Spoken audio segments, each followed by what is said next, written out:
안녕하세요, 닥터 프렌즈입니다. 네, 구독과 좋아요, 댓글과 알람 설정 부탁드릴게요. 오늘은 다시 오랜만에 의사의 눈으로 본 이제 예술가의 편인데요. 오랜만이 아니라 우창 선생님 처음이잖아요. 전 처음이에요. 이게 생각보다 시간도 많이 걸리고 정말 얼마나 고생하셨을지. 많아요, 진짜. 또 내과 쪽이니까 네. 어려울 수도 있죠. 그래서 오늘 제가 좀 준비해본 화가는 제가 원래 좋아했던 분이에요. 저희 집에 그림을 하나 딱 걸어놓는다고 한다면은 저는 이 화가분의 그림을 걸어놓고 싶다는 생각을 좀 했어요. 몇백억짜리를. 못 걸어죠. 그러니까 진짜 부자가 되고 싶다는 얘기죠? 그래서 오늘 준비한 화가는 피에르 오기스트 르누아르. 르누아르. 르누아르. 41년생 화가분이에요. 1841년생. 아, 저는 1841. 1941년생인 줄 알고. 그래서 이 화가분은 뭐 다 아시겠지만 젊은 시절의 르누아르는 인상파, 인상주의 화가라고 이제 불렸었고요. 1870년도 그러니까 르누아르 화가분이 한 30살 정도 됐을 때 친구인 모네랑 다른 이제 친구들이랑 이제 프랑스에서 새로운 화풍의 그림을 그리고 있었는데 그 당시에 이제 프랑스 비평가로부터 그 그림을 잘 알아보기 힘들지만 어렴풋한 인상 같은 것이 보인다라고 해가지고 그래가지고 약간 혹평을 받고 처음에는 약간 조롱의 뜻으로 이제 인상파, 인상주의 인상파를 약간 이렇게 네. 처음에. 당시에 이제 유행했던 그런 그림들은 그림의 주류가 신고전주의 화풍이라고 해가지고 다비드의 호리타우루스 형제의 맹세 뭐 이런 그림이라든지 앵그르의 오달리스크 이런 그림들을 이제 그렸었는데요. 근데 당시에 이제 문제의 일당들이 그린 그림들을 보시면 인상파 놈들이 그린 거. 그렇죠. 지금은 너무나 이제 선생님들이신데 지금은 너무 대단하시지만. 당시 그 프랑스 그 주류에서 봤을 때는 이제 르누아르의 유명한 친구 모네의 그림이 해돋이. 해돋이 너무 유명한. 너무 예쁘다. 저도 너무 좋아하는데 그리고 이건 르누아르의 정원에서 파라솔을 든 여인의 그림인데 딱 보시면 30살쯤에 그린 그림이에요. 아까 그린 거 딱 봐도 다르죠. 진짜 많이 다르네요. 네, 아예 사실 다른데. 지금 사람의 눈으로 볼 땐 이게 훨씬 좀 그쵸. 더 다가오는데. 그쵸. 본인이 관찰하는 대상 자체가 아니라 그 대상에게 본인이 받은 어떤 주관적인 인상을 그 인상을 만들어내는 색채와 어떤 질감 이런 것들을 표현하는 데도 관심이 많았었던 그런 젊은 화가들이었어요. 그래서 아까 제가 보여드렸던 그림들은 이런 인상주의자들이 그렸던 그림 자체가 다른 걸 보여줬는데 또 그림의 주제 자체도 달라요. 보면은 앞선 그림들은 어떤 문학적이고 역사적인 역사의 사건 뭐 이런 그쵸. 거. 그런 것들을 그리는데 르누아르는 역사적 인물이나 그런 것들이 아니라 자기의 절친 모네를 또 이렇게 그렸어요. 독서하는 클로드 모네. 독서하는 클로드 모네, 친구 책 읽는 거. 아르장티우 정원에서 작업하는 모네, 친구 그림 그리는 거. 너무 그림 느낌이 좋네요. 네, 그림 느낌이 너무 좋네요. 자기가 받은 느낌, 붉은 뺨이라든지 이런 담뱃재에서 나오는 연기 이런 느낌들을 캐치해가지고 매우 유연하게 사고하고 예술에 대한 그런 접근 자체가 그 전 세대와 많이 달랐던 거예요. 확 달라진 거예요. 확. 맞아요. 이렇게 열린 마음으로 예술을 대하고 그림을 그렸던 분이 이제 제가 오늘 이야기하는 르누아르라는 선생님이고요. 예. 이렇게 친구 그림을 이렇게 딱 그리고 하는 게 또 마치 또 이낙준 선생님이 저희 이름을 또 소설에 소설 넣어서 넣는 막 것처럼. 넣잖아요. 막. 맨 처음 이 인상주의자들 처음 나왔을 때는 가난했어요. 그래서 친구의 후원을 받으면서 그림을 그렸지만 그렇게 좀 가난했을 때 그렇게 재밌게 그렸던 그런 젊음? 약간 그런 게 느껴지는 초기에 케미가 있었네요. 케미가. 그래서 이런 본인의 젊었을 때 생각을 더 발전시켜서 그림이란 참 소중하고 즐겁고 아름다운 것이다 라고 주장을 했고 밝고 다채로운 색채와 어떤 생동감 넘치는 묘사 특히 어떤 여성 모델에서 발산하는 그런 부드러움, 아름다움을 표현하는데 아주 능숙한 화가였어요. 그래서 보시면은 다 그림들이 뭐 자세한 설명이 없더라도 되게 이쁘고 화사하고 되게 따뜻한 느낌 이런 그림들만 또 그리지 않았어요. 왜냐하면 르누아르 화가의 목적 자체가 어떤 하나의 형식을 따라가는 걸 넘어서서 자신이 표현하고자 하는 것들을 더 잘 구현하기 위해서 계속 노력하고 계속 실험하는 이제 화가였거든요. 르누아르가 약 40세 초 1880년대 이탈리아 여행을 가서 라파엘로의 작품들을 보고 다양한 르네상스의 어떤 거장들의 그림을 봐요. 그런 그림들을 보고 나는 여전히 실험에 매달려 있네. 만족하지 못해서 지우고 또 지우곤 하지. 이 강박증이 지나가기를 바랄 뿐이네. 나는 마치 학교에 다니는 어린아이 같아. 40살인데 여전히 스케치를 하고 있다니. 야, 이때도 이미 그렇게 대단한 그림을 그리고 있었는데 이미 경지에 어느 정도 됐는데도 인상주의지 새롭게. 그쵸. 이런 그림들을 보면서 40세 넘어가면서 좀 인상주의와는 결별을 하게 되고 그런 그림을 본 다음에 어떤 선의 중요성을 인정하면서 윤곽선을 강조하고 인물들을 그 부조처럼 조각처럼 그리는 그런 새로운 형태들의 그림을 입체감이 있네요. 이 우산이란 그림을 보면 40대 초반에 그린 우산이라는 그림인데요. 이때부터 한 90년대까지를 앵그르식이라고 해가지고 거기서 거기서 영향받은 것들을 자신의 어떤 그 인상주의적 그림과 이제 섞어서 새로운 그림을 그리는 시기예요. 사실 아까 그림은 뭉개진 그쵸. 그런 느낌이라면 지금 또 윤곽선이 한 사람이 그린 네. 그림이라고 확 보기에는 살아있네요. 완전 달라지죠. 네. 그래서 이거는 파리의 봄날 어느 그 야외로 나들이 하는 그런 여인들의 어떤 풍경을 그린 거예요. 비가 오고 이런 것들을 표현하는 건데 그림 색감 자체는 정말 너무 좋잖아요. 그러니까. 그러면서도 윤곽선이 살아있는 그림들을 그리기 시작해요. 본인 스스로 계속 변화를 네. 네, 시도하네요. 이런 변화가 더 두드러지는 게 이제 좀 더 이후에 약 3년에 걸쳐서 이제 목욕하는 여인들이라는 그림을 그려요. 이 그림을 좀 잘 기억해 놓으세요. 이 그림이요. 네. 되게 어떤 점을 네. 좀 기준 이렇게 볼까요? 보시면은 네. 말을 자꾸 더듬으세요. 그래서 그림 너무 이쁘잖아요. 예, 예. 윤곽선이 이전 그림들에 비해서 예. 뚜렷해지고 어. 뒤에 그런 윤곽선으로 뒤에 전경들과 좀 구분이 돼요. 그리고 그러네. 보시면은 너무 섬세한 묘사들도 너무 좋으면서 음. 그러면서도 이전부터 보여주었던 그런 아름다운 색채, 반짝임, 사랑스러운 색감들이 이제 묻어나면서 여성의 아름다움이나 자연의 아름다움을 잘 표현한 그림이라는 느낌이 들어요. 이때가 그의 나이 46세. 40대가 넘은 나이에도 네. 계속 발전을 하고 발전을 있네요. 하려고 네. 노력하는 모습이 진짜 또 시간이 지나요. 이제 54세, 더 10년이 지났어요. 네. 1890년대부터는 이제 르누아르는 일상적인 가정의 모습을 이제 많이 그렸는데요. 여기에 나오는 여성은 이제 보면 그림도 너무 따뜻하고 예. 사랑스럽잖아요. 가브리엘로 아내의 사촌인데요. 이 그림을 그리기 1년 전에 이제 집으로 들어와서 이제 아이들의 가정교사로 이제 집에 들어왔는데요. 여기에 있는 아이는 너무 사랑스럽고 이쁘잖아요. 뿔살도 너무 많고 이제 장 르누아르하고 둘째 아들이에요. 둘째 아들.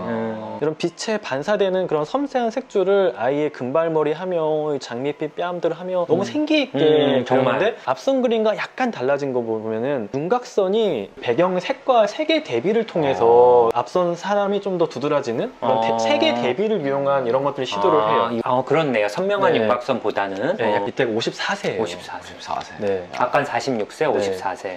이건 또 68세 때 그린 그림인데요. 어릿광대라는 그림이에요. 셋째 아들 클로드의 초상화인데요. 아이가 어리잖아요. 그래서 너무 입기 싫었대요. 이 옷은 제가 입어 너무 불편. 타이즈 해가지고 그러면 애가 막 벗으려고 하고 막 그랬었는데 르누아르가 순간순간 캐치해가지고 이렇게 그림을 그렸는데 여기서 보면은 이 붉은색과 이 배경, 옷의 어떤 이런 색감 같은 것과 뺨 색감 같은 게 매우 도드라지고 참 잘 표현했다는 느낌이 드는데 이렇게 르누아르는 이제 후반부로 가면서 뚜렷한 윤곽이라든지 섬세한 묘사보다는 이런 색감이 주는 그런 아름다움에 좀 더 집중을 한 그런 그림들을 그려요. 잠깐 그러면 제가 이 그림을 그렸을 때 그때 르누아르의 자화상을 잠깐만 봐볼게요. 예. 보시면은 처음에 젊었을 때 그림을 그렸던 르누아르의 자화상이고요. 이거는 나중에 앞선 그 그림을 그렸을 때 69세 르누아르인데요. 30대랑 거의 70이 다 된 나이. 네, 자신의 자화상에도 불구하고 좀 앞선 그렸던 그림들에 비해서는 좀 힘없고 좀 지쳐 보이는 느낌이 좀 있지 않나요? 그렇네요. 예. 그러니까요. 그런 그림들은 그렇게 사랑스럽고 따뜻했는데 자신의 자화상은 좀 어둡게 그렸잖아요. 외로워 보이고. 네. 사진을 한번 봐볼게요. 네. 네, 르누아르의 70세 때, 71세 때 르누아르의 사진이에요. 어떤 게 좀 사진에서 좀 보여지시나요? 손가락이 이렇게 뒤틀려 있네요. 엄청 손가락이 확 이렇게, 그쵸. 뒤틀려 있는데 진짜. 네. 보시면은 이게 손이 뒤틀려 있는 게 너무나 보여요. 이게 본인이 힘을 줘서 뒤틀리는 게 아니라 그냥 손이 뒤틀려 있는 거잖아요. 이게 앞서 제가 이런 따뜻한 그림, 가브리엘과 장이라는 그림을 그릴 때부터 르누아르는 류마티스 관절염을 앓기 시작해요. 말년에는 붓조차 잡을 수가 없어서 손에 붓을 묶어놓고 이제 그림을 그렸다고 해요. 류마티스 관절염은 예. 우리나라 인구의 약 1% 정도. 그렇게 많아요? 많은 사람들이 앓고 있는 질환인데요.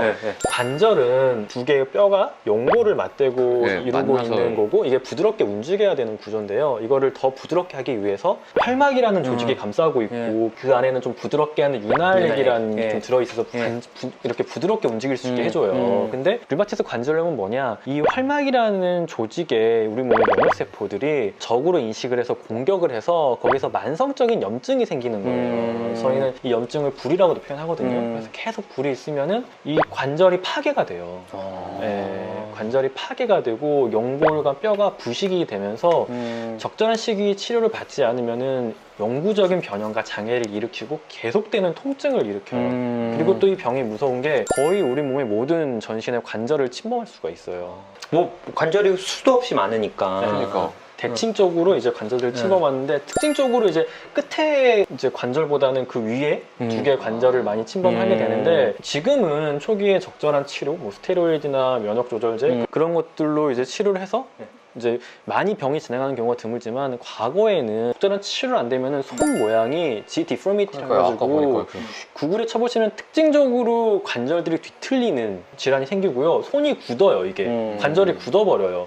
그리고 팔꿈치, 어깨에도 통증이 동반될 수가 있기 때문에 화가한테 어떻겠어요? 이런 게 생긴다는 치명적이네요. 거예요. 그렇네요. 이게 이렇게 뭐 그림을 그리셔야 되니까. 네, 50대 때부터 이 병이 시작이 돼요. 그러니까 그 따뜻한 그림을 그릴 때부터 손에 통증이 시작돼서 관절이 뒤틀리기 시작하는데요. 추후에는 이런 관절 유착 등이 와가지고 이제 걷거나 이런 것도 다 불편하게 된다고 해요. 그래서 1901년 60대 초부터 이제 보조기를 사용하게 되고 70대부터는 마비가 와서 휠체어 생활을 하게 돼요. 네. 그래서 의사는 그래도 사람이 걷는 것과 휠체어를 타는 거는 이제 삶의 질이나 많이 다르니까. 다르기 때문에 최대한 걷는 거를 많이 격려를 했는데 73세 경쯤에 이렇게 걷는 연습을 하는 게 너무 자기 많은 에너지를 사용해서 자기가 그림 그릴 에너지가 없다고 해서 그때부터는 그냥 휠체어 생활을 하면서 그림을 그렸다고 하고요. 굉장히 대단하시다. 진짜 대단하시네.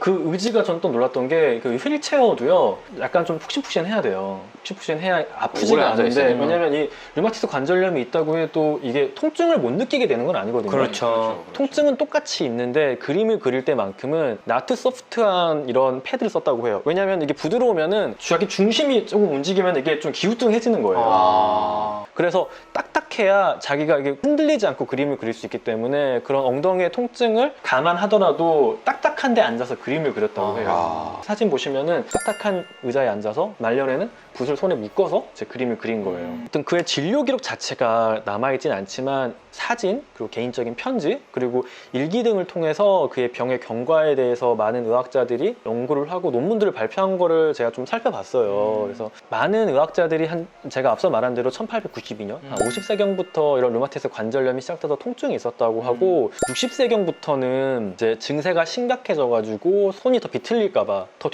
이제 천과 이제 붕대로 손을 이제 감았다고 하고 그 이후에도 약 400점 이상의 그림을 그렸다고 해요. 그러면 이게 정말. 윤곽선이 있는 그림으로 50대 때 바뀌었다가 다시 윤곽선이 좀 그쵸. 안 보이는 그림은 아무래도 이 손가락 류마티스 관절이 영향이 좀 있을 수도 있겠다. 맞아요. 그런 생각도 좀 있어요. 그래서 어. 그런 그림들의 약간 섬세한 묘사보다는 좀 더 색채에 집중하는 집중하는. 그림을 그렸던 게 자기가 더 잘할 수 있는 것들에 집중한 게 아니었을까. 그럴 수도 있겠네요. 사실 지금이야 뭐 스테로이드제나 면역 억제제, 이제 관절염 발생을 진행시키는 염증 물질을 중간에 차단하는 어떤 생물학적 제재라는 신약들이 많이 나와 있어서 지금은 뭐 그런 병의 경과를 뭐 낮추거나 병의 진행을 막을 수 있지만 당시에는 진통제, 옛날에 좀 네. 약이 없어가지고. 진통제뿐이어서 르누아르가 할 수 있었던 거는 이제 통증을 완화하기 위해서 따뜻한 물로 이제 목욕하고 추운 날씨가 되면 더 관절염이 너무 아팠다고 해요. 그래서 이제 남프랑스로 계속 휴가 같은 걸 가다가 말년엔 아예 그 남프랑스로 이사를 가게 되고 그러면 자기는 그림 너무 그리고 싶어서 굳어버린 손 사이에 붓을 이제 끼고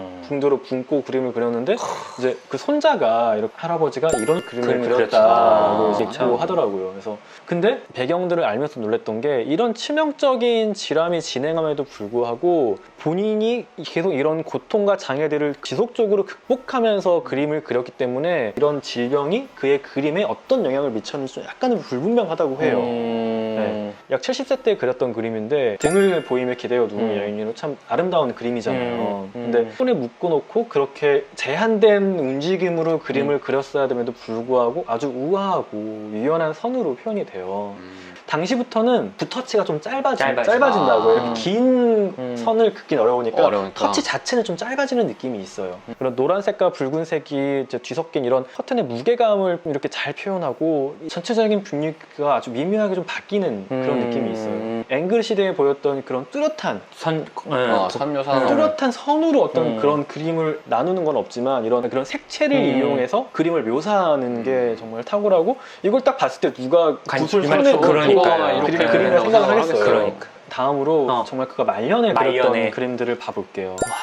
보면은 74세 그린 그림인데요. 두 개가 또 되게 다르네요. 네. 본인이 그리고 싶은 대로 그렸던 그림인데 두 번째 그림은 약간 좀 스토리가 또 있어요. 그래서 보면은 새로 이사한 집이랑 그 아들을 장 르누아르를 그린 그림이에요. 짧은 붓터치. 그러니까 딱 첫 번째 그림에서는 딱 느껴지시죠? 예. 짧게 표현하지만 여전히 부드럽고 여전히, 그냥 에너지가 너무 넘치는 듯한 예. 젊었을 때 그렸던 그 그림 네. 같은 느낌. 그리고 사실 색감 자체도 막 고통이 막 느껴지거나 그런다기보다는 그냥 뭐 약간 좀 봄날 같은 느낌, 가을 같은 느낌? 좀 따뜻하고 이 두 번째 그림은 특히 르누아르는 후반부에 어깨도 이제 유착이 와가지고 30cm, 30cm 정도밖에 못 움직였다고 해요. 야. 완전 이게 굳어버렸구나. 고정, 예, 그래서 굳어버려서. 팔레트 막 움직이고 그렇게 그렸는데 당시에 그렸던 이 그림이 150에 90이에요. 어마어마한 네, 그림이네요. 150에 90이고 많은 사람들이 르누아르가 이제 노년에 그런 그림을 그리지 못할 거라고 이제 비평가들이 이야기했는데 그런 것들에 대해서 특히 더 섬세하게 그려서 그러네요. 아니다라고 그냥 작품으로 좀 보여주기 위해서 네, 좀 그런 느낌이 있는 그림이라고 해요. 자기를 대단하네요. 그렇게 네, 난 이렇게도 그릴 수 있다. 여전히 살아있다. 네, 이 장 르누아르 회고록에 이런 글이 있어요. 아버지의 손은 심히 뒤틀려 있었다. 류마티즘으로 관절이 뻣뻣해져서 엄지손가락이 손바닥 쪽으로 돌아가고 다른 손가락들은 손목 쪽으로 구부러졌다. 갑작스럽게 이를 보게 되는 방문객들은 아버지의 비틀어진 손에서 눈을 떼지 못했다. 저희도 처음에 그랬으니까. 그렇죠. 감히 거기에 대해 말을 꺼내지 않았지만 그들의 반응은 다음과 같은 말로 표현될 수 있을 것이다. 있을 수 없는 일이야. 저런 손을 가지고 어떻게 저 그림들을 그릴 수 있단 말이지? 어딘가에 무슨 비밀이 있는 거야. 그래서 장 르누아르는 이렇게 써요. 그 비밀은 바로 아버지 자신이었다. 정말 이거는 네. 특히 또 말년에 제가 개인적으로 좀 보면서 좀 좋았던 그림이 이 그림인데요. 이거 보면서 류마티스 질병으로 그렇게 엄청난 고통을 받고 있었다는 게 쉽게 그려지지가 않더라고요. 그리고 그의 삶을 좀 보면은 질병 외에도 두 아들이 1차 세계대에 참전해가지고 큰 부상을 당해요. 이제 뭐 팔을 하나 못 쓰게 되고 다리를 못 쓰게 되고 아들들이 1915년에는 와이프가 죽는 등 말년에 정말 마음고생을 많이 해요. 그리고 실제로 이런 일상생활들에서 오는 우울감 때문에 심한 우울감을 또 좀 호소했다고 하더라고요. 친구들이 많이 도와주고 했지만 그림을 그릴 때 좀 이런 거에서 해방을 느끼고 아름다운 걸 그리면서 좀 본인의 어떤 그런 참한 상황을 잊으려고 극복하려고 했던 게 노력했다고 해요. 실제로 르누아르는 말년이 갈수록 자다가 막 톡이 울면서 깨어나면은 그림 그릴 걸 가져가다 달라고 부탁을 하고 그럴 때 조그마한 거에다가 그림을 그리면서 잠들고 했다고 해요. 신기한 게 이제 뭐 저희가 그동안 했던 화가들이 이제 고야나 뭉크 같은 경우는 이제 본인의 힘든 상황이 그림에 그대로 드러났다면 맞아요. 뭉크는 사실 그림만 봤을 때는 이 사람이 아주 행복하고 맞아요. 걱정 없이 살 것 같아라는 그러니까 또 그림만 다른 봐서는 그런데. 또 다른 거네요. 그러니까 앞서 했던 화가들이랑 전혀 다르게 질병을 이제 극복하는 그렇죠. 그래서 르누아르는 참 그래도 본인이 정말 이런 따뜻한 마음과 삶에 대해서 긍정적인 그런 게 있었기 때문에 많은 친구들 그리고 모델들 그리고 그림을 도와주는 스태프들 그리고 가족들에게 많은 정서적인 지지와 안정을 얻어서 이런 우울감을 그림으로 승화시킬 수 있었다고 해요. 그래서 앞서 말했던 모네 이런 세잔 그리고 후반부에는 마티스 야스파죠. 네, 마티스가 이제 맨날 이제 집에 찾아와가지고 이야기해주고 이제 시간을 나눴다고 해요. 자기 자신은 되게 힘들고 비참한 인생이지만 그 옆에는 정말 든든한 어떤 지원, 사랑하는 동료나 가족들이 또 있었기 때문에 이렇게 또 그래도 버틸 수 있지 않나. 르누아르가 이제 돌아가시기 전에 마지막 그린 그림이에요. 목욕하는 연인들이라는 그림인데요. 근데 사이즈가 160에 110이에요. 마지막까지 30cm, 30cm만 팔을 움직일 수 있으면서 이제 이거 그릴 때는 정말 전신의 관절이 망가지고 밤마다 고통에 잠 못 이루고 그렸던 그림인데요. 물론 30년 전에 그렸던 그 그림이랑은 느낌은 많이 다르죠. 그 30년 전에 목욕을 아까 했던 기억하라고 여인들. 했던 그 그림. 그 그림이랑은 많이 달라요. 섬세한 붓터치에는 영향을 많이 미쳤구나라는 확실히 생각을 짧아진 것 같아요. 이렇게. 그만큼 더 강한 색채에 좀 더 이제 집중을 하고 붓터치가 정말 많이 두꺼워요. 좀 거친 느낌도 좀 있는 것 같아요. 이전 그림에 비해서는. 그쵸. 류마티즘이 남긴 그런 흔적이 아닐까 싶어요. 르누아르는 이런 말을 남겼다고 해요. 고통은 지나간다. 오직 아름다움만이 남는다. 멋진 말이네요, 진짜.